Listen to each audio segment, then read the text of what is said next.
Uh, Today we're going to shuck some oysters, and the two biggest things you do not want to do when you're shucking oysters is don't get hurt and don't be afraid.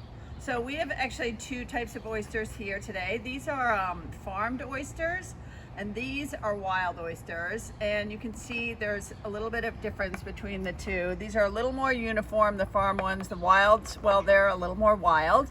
We're going to start with the farmed ones because generally speaking they're going to be easier to shuck. The other thing with oyster shucking is don't get discouraged. Some oysters are just flipping impossible to shuck. So if you get one of those, just move on and find one that's a little easier to do, and you'll be able to do it. So hold a towel over. A lot of people use gloves. I always just use a towel, but you do want to make sure this hand is protected because you can really get badly hurt.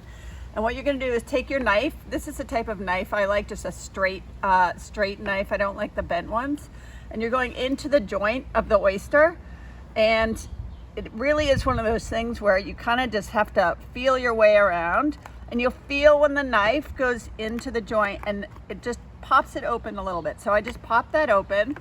Once it's popped open, you work your way around the shell like this. And then it's attached on the top and the bottom. So you want to detach the top shell. So just like that. And then you have to do the same thing on the bottom shell. Otherwise you'll go to put it in your mouth and it won't actually come out. So then you just detach it from the bottom.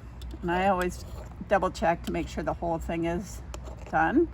And voila, that's one shucked oyster.